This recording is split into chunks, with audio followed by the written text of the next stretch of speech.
একটা যখন আমরা কিছু কোনো কাজ শুরু করি তখন সেই কাজটা অনেক বাধা থাকে। সেই বাধা পেরিয়ে যখন আমরা একদম শেষ সীমায় এসে পৌঁছই, যখন কাজটার পরিসমাপ্তি ঘটে এবং তার সাথে সাথে যে আত্মতৃপ্তি, সেই আত্মতৃপ্তি এখন আমাদের।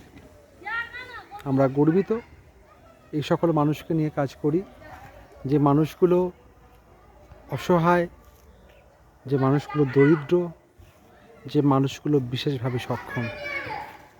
কারো হয়তো হাত নেই, কারো পা নেই, কারোর চলার বাধা আছে, কারোর দেখার সমস্যা আছে, কারো কথা বলার সমস্যা আছে। অনেক বয়স্ক মানুষ আছেন, যে বয়স্ক মানুষগুলোর হয়তো হাঁটার ক্ষেত্রে সমস্যা, চলাফেরার ক্ষেত্রে সমস্যা, তাদের বাথরুম করার সময় তাদের ভীষণ সমস্যা। তারা ইন্ডিয়ান যে আমাদের পটি, যে মানে আমাদের বাথরুম, সেটা ইউজ করতে পারেন না, টয়লেট ইউজ করতে পারেন না। সেই ইন্ডিয়ান টয়লেট ইউজ করতে না পারার দরুন তাদের অনেক ক্ষেত্রে সমস্যা হয়। সেই অশীতিপর বৃদ্ধা যারা আছেন, আমরা তাদের কথাও ভেবেছি। কারণ একদিন আমরাও বয়স হবে, আমাদেরও একদিন বয়স্ক হব, একদিন যদি ঈশ্বর করেন তো সেই বয়সে পৌঁছবো। সেই বয়সের ভার আমাদের প্রত্যেককে নিতে হবে। তো তাদের কথাও মাথায় রেখে আমরা এই প্ল্যানিংটা করেছিলাম যে এমন কিছু করা যায় কি না। তো সেই প্রায় 550 মানুষ, বাচ্চা থেকে শুরু করে একদম বৃদ্ধ পর্যন্ত, যাদের এগুলো প্রয়োজন, যে মানুষগুলোর সেই মাল বা সেই জিনিসপত্র এসে পৌঁছেছে আজ।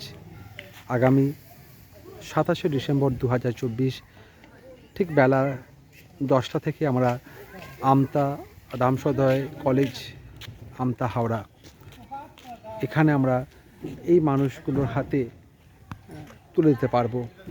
কারো ক্ষেত্রে হয়তো ট্রাইসাইকেল, কারো ক্ষেত্রে হুইল চেয়ার, কারোর হিয়ারিং এইড, কোনো ব্যক্তির পটি চেয়ার বা টয়লেট চেয়ার।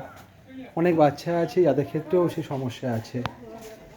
তো সেইগুলোর 2টো ট্রাক আজকে এসে পৌঁছেছে, কালকে আরেকটু ট্রাক আসবে। এবং আরও অনেক ব্যক্তিদের জন্য, যেগুলো প্রায় মোটরাইজড ট্রাইসাইকেল যেটা আছে, প্রায় এক একটা দাম 40,000 to 50,000, সেইগুলো দেওয়া হবে। তো আজকে এখনও কাজ চলছে।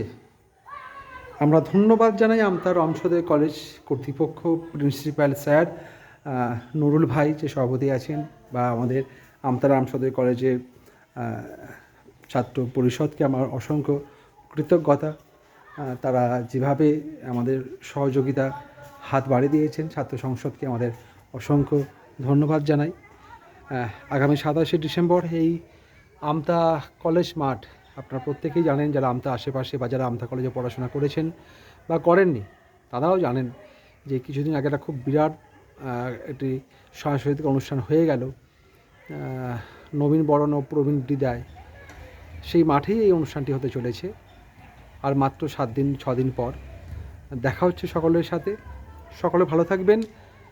মানুষের পাশে থাকার চেষ্টা আমরা যেমন করেছি, আপনারাও পাশে থাকবেন এইভাবে।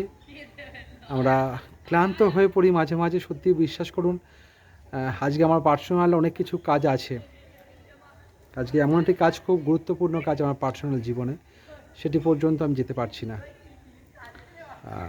আমার মাসির বাড়ি যাওয়ার কথা ছিল, মেসোমশাইয়ের আজকে তার কাজের শ্রাদ্ধানুষ্ঠান আছে, কিন্তু আমি যেতে পারছি না। তার দরুন কারণ আমাদের লোকবল অনেক কম, ভীষণ লোকের সংখ্যা কম। সেটা একটা, আমি চলে গেলে এই মুহূর্তে এই জিনিসপত্রগুলোকে রিসিভ করার ক্ষেত্রে খুব ভীষণ সমস্যা হয়ে যাবে। তো আশা করব ওই দিন সকলকে পাওয়ার জন্য অনুরোধ করব, যারা আছেন, যারা আমার সঙ্গে থাকেন বা আমাদেরকে দেখেন, যদি মনে করেন যে একটু ভলেন্টিয়ার করে দেবেন এই সকল মানুষের কাছে পৌঁছে দেওয়ার জন্য, একটু সহযোগিতা করে দেবেন ওই দিনটা, প্লিজ আসুন। আমরা সবাই মিলে এই কাজের সঙ্গে যুক্ত থাকি, প্রত্যক্ষ পরোক্ষভাবে, যাতে করে এই একটা সামাজিক কাজে সামান্য একটুখানি যদি আমরা একটু আহুতি দেওয়া, আর কিছুই না। সকাল ভালো থাকবেন, কেমন? ধন্যবাদ।